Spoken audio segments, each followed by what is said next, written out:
धन्यवाद अध्यक्ष महोदया। आज हमारे राष्ट्रगीत के 150 वर्ष पूरे होने पर हो रही महत्वपूर्ण चर्चा में गर्व के साथ एक भारतीय होने के नाते मैं अपने विचार रखना चाहती हूँ।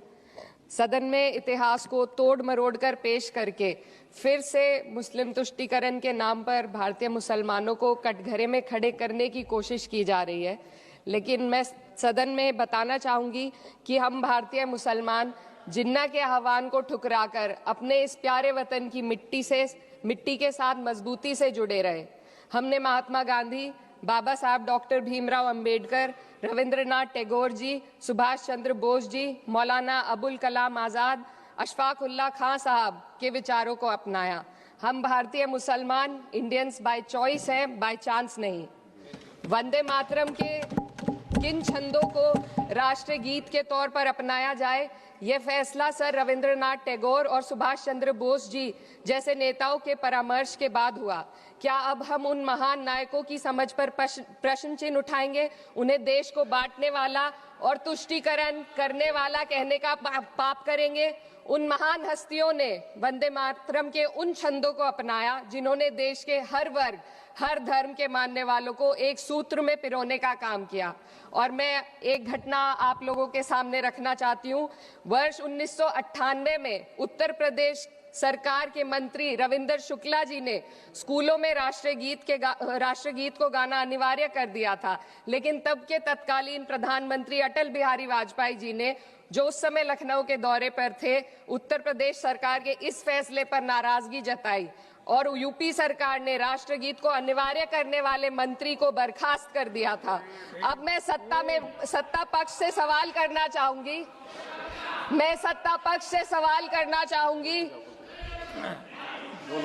बोलने दीजिए। मैं सत्ता पक्ष से सवाल करना चाहूंगी कि जो विजन आजादी के समय के लोगों का था, राष्ट्रगीत को स्वेच्छा पर छोड़ने का, उसी का अनुसरण माननीय अटल बिहारी वाजपेयी जी ने किया, तो क्या वे भी मुस्लिम तुष्टीकरण कर रहे थे? जी नहीं, अटल बिहारी वाजपेयी जी राजधर्म निभा रहे थे। देश में सब धर्मों को एक साथ लाना, सबके जज्बात का एहसास करना ही सबसे बड़ा राष्ट्रवाद है। माननीय अध्यक्ष महोदया, आज हमें वंदे मातरम के असली भाव को समझना जरूरी है। यह गीत तो देश के जल, जंगल, जमीन, हरियाली और निर्मल हवा की वंदना को समर्पित है। यह भारत की जन जन की मंगल कामना करता है कि भारत का हर नागरिक स्वस्थ रहे, सुरक्षित रहे और सम्मान के साथ जी सके। सुजलाम सुफलाम का अर्थ है, सुनिए, ऐसा देश जहां स्वच्छ और पर्याप्त जल हो, जहां नदियां जिंदा हो, बहती हो, जीवन देती हो। अध्यक्ष महोदय, लेकिन अब जरा यमुना का हाल देखिए।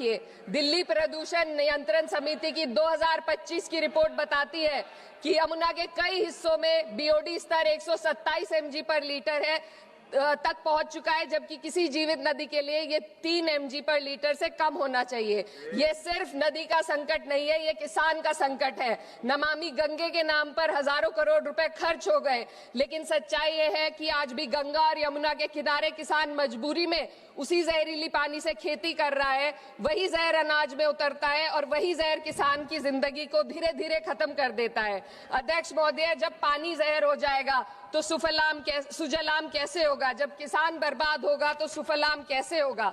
मलयज शीतलम, मलय का अर्थ है मलय पर्वत से बहने वाली ठंडी, सुगंधित, चंदन जैसी हवा जो जीवन देती है, बीमारी नहीं।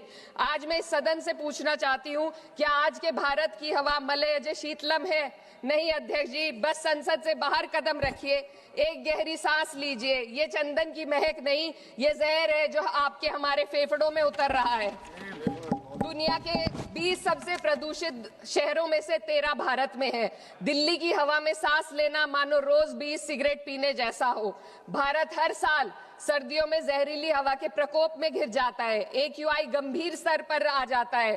ठंडी हवा का सपना अब गैस चेंबर की हकीकत बन चुका है। हम वो देश हैं जहां सरकार प्रकृति पर बने गीत का मान मर्दन तो करती है, पर उसी प्रकृति, जंगल, हवा, पेड़ को बचाने वाले कानूनों को धीरे धीरे खुद ही खत्म कर रही है।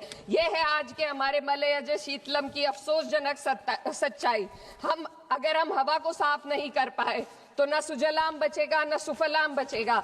माननीय अध्यक्ष महोदया, सस्य श्यामलम का अर्थ है ऐसा देश जहां उपजाऊ जमीन हो, जहां खेत फसल से भरे हो और किसान कर्ज और निराशा में न डूबा हो।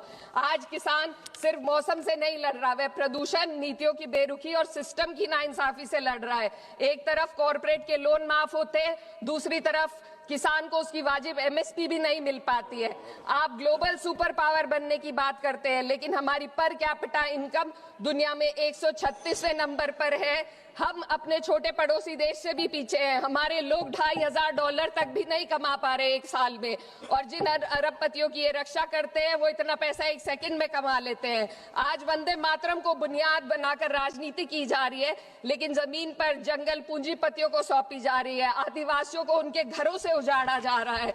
मातरम में जो मात्रा माता है वे सिर्फ मातृभूमि की वंदना नहीं, वे इस धरती की हर नारी, वे इस देश की हर बेटी, हर महिला के सम्मान की बात भी करता है। लेकिन आंकड़े अगर आप देखेंगे, एनसीआरबी की हाल की रिपोर्ट के अनुसार, मैम जसवंत के अनुसार देश में हर वर्ष लगभग 30,000 से अधिक बलात्कार हो रहे हैं, यानी एक दिन में 80 से अधिक महिलाएं यौन हिंसा का शिकार होती हैं। और ये सिर्फ दर्ज मामले हैं।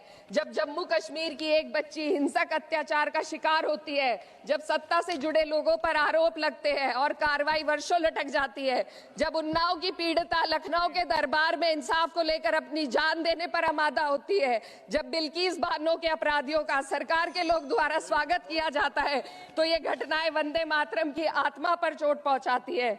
मैं अध्यक्ष महोदया बस यही कहना चाहती हूँ अपनी बात को अंत में रखते हुए कि वंदे मातरम सिर्फ अतीत की ललकार नहीं, ये वर्तमान की जिम्मेदारी है, ये आत्म मंथन की घड़ी है। यही समय है कि हम वंदे मातरम को सिर्फ नारा नहीं, नीति और जिम्मेदारी बनाएं। और अपने जज्बात को मैं आलमा इकबाल साहब के तराना हिंद के साथ इस सदन में रखना चाहती हूँ कि सारे जहां से अच्छा हिंदुस्तान हमारा, हम बुलबुले हैं इसके, ये गुलसिता हमारा, मजहब नहीं सिखाता आपस में बैर रखना, हिंदी है हम, वतन है हिंदुस्तान हमारा। श्रीमती लवली आनंद।